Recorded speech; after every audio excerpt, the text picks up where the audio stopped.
I woke to a beep, beep, beep. One eye was unable to open. The other wouldn't follow command. No pain or too much pain to handle. It felt like spikes were driven through my chest, each inhale short and exhale even shorter. Open your eyes, Devin, I told myself. Open your eyes now. What the hell was happening? Was this a reality of some crazed drug trip? Was I abducted by aliens? Open your eyes now. I hear a wire screech, a soft, sympathetic voice. Oh, hello. Are you awake? I'm in the hospital. But how? You can relax now. I'll unbutton my jacket for y'all. Today I'm going to share what I'd consider the two most powerful words in the English language. These words are controversial. These words are biblical. These words are so simple, I'll bet you some of you are going to think about them tonight before you go to bed. Here they are. Are you ready for them? Yes. All right. Say them after me. Say I. Say am. I am. Doesn't sound so controversial, does it? But what if I say it like this? I am amazing. Well, that sounds a lot like affirmation. And affirmations are getting a bad reputation. It reminds me of this neighbor I once had a long time ago. He would be sitting eating a 5-gallon bucket of fried chicken. He would down a whole Dunkin' Donuts, go to McDonald's, drink 4 liters of pop. One day he's watching Oprah. She's talking about affirmations. He stands up, and he's a pretty big fellow, okay? He's not that tall, and he stands, looks in the mirror, and goes, I am skinny.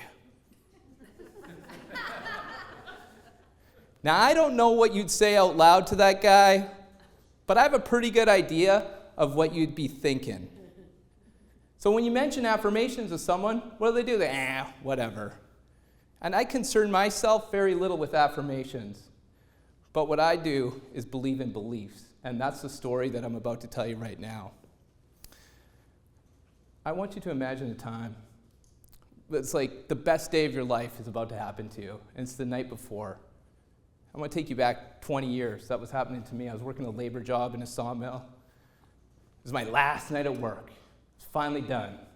I was leaving the town. It was my last night in this town. It was my last night riding a Kawasaki Ninja ZX6R. Now, for those of you who don't know what kind of a bike that is, that's one of those bikes when you're on the highway and you're driving along and someone screams by you at 400 kilometers an hour, and you go, whoa! That's the kind of bike that is. And it's my last night driving home, so I'm excited. I take the S corners through the town, a little detour, skid my foot pegs on them, get those sparks flying. I wish I had smartphones back then.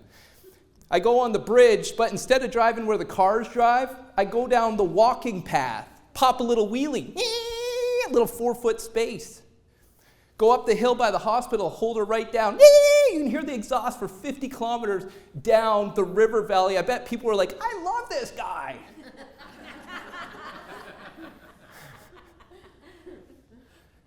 Get to the golf course, hang a right. There's a 5-kilometer straight stretch of highway. Now, you're me. What do? Huh? You tuck down behind that windshield, and you just hold her down through 6 gears. And it goes fast, that bike. It's like 180, 190, 200, 205. The wind's 210, out of gas. Damn it. You check the rearview mirror. Oh, there's a tiny little speck of light. They'll never catch up to me.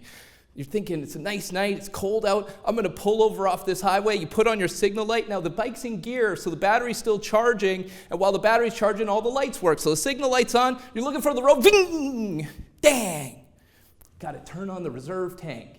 I'm reaching down below my legs. Now, the reserve tank's just a weird thing. You got to turn it. I got these big gloves on. It's super awkward. I got light in the front, light in the back, but it's super dark down here. It's going 80, 70, 60, fumbling. I get my hands on it, and boom! Time stops. Peace. Oneness. Freedom. I'm out in the universe. I hear this voice. Now's not your time. You're not going to die. You're not going to wake. I wake up for 1 second on the pavement. I remember it's so cold. Close my eyes. Wake up a week later in the hospital. I don't know who I am, what I am, or where I am. Open your eyes. Now, I later found out something. That little speck of light in my rearview mirror, that was something. That was my neighbor trying to catch up to me. He was in a full-size pickup truck, had the hammer down. He's working the same night shift as I was. He was trying to catch me, doing 150 kilometers an hour when he hit me from behind. I flew half the length of the football field. I was wearing my full gear. But when I hit the pavement, my helmet broke off my head. I skidded to a stop, and my heart stopped beating. Now, what happens when you go through an experience like that? I'll tell you. You get an injury lawyer. And what does an injury lawyer want you to say? I am a victim. Victims get paid. I'm the biggest victim out there. They like that. You go to 8,000 doctors. What do doctors want to hear? Well, I'm doing pretty chipper today, doc. No, they don't want to hear that. They want to hear, oh, my shoulder hurts. I can't think. My head's completely confused. I'm angry. I'm emotional. And then you leave the doctor's office, if you're me, and this is what you think. I am freaking invincible. It's impossible to kill me. Like, I must be destined for something great in order to live and survive that. I've had friends, trust me, died in way less accidents than that one. Then I go back to the doctor. Oh, they love to hear about the pain. Oh, they want to give you pills. They send you to tests. They send you for MRIs. They send you for CAT scans. Not once did they recommend acupuncture. It works. They send me to neuropsychologists. One day I'm sitting on the couch of a $1,000 an hour psychologist. It's a nice couch. I'm telling her, man, I feel one half invincible and one half scared to open my eyes. I don't even know what she said next. All I know is that I left there and I started thinking about that. I'm like, what am I saying to myself when I'm being this victim? And I'd hear myself say things like, oh, I am so depressed. And I made one tiny shift in my whole life. All I did was start questioning it. Oh, do you really feel depressed? Or is it something else? Man, I'm so angry. Are you really angry? Yes, I'm angry. Well, what do you need to do to overcome it? And those aren't even, those affirmations, what we call affirmations, those are beliefs, what I call them. Those aren't even the bad ones. Here are the bad ones. And we're like this, I'm not angry. I'm not scared. My wife has a friend. Her friend says to her, I'm not the victim in all of this, Jody. 5 minutes later, don't you see how I'm the victim? Let me tell you something. I saw my neighbor 10 years later. The guy lost like 300 pounds.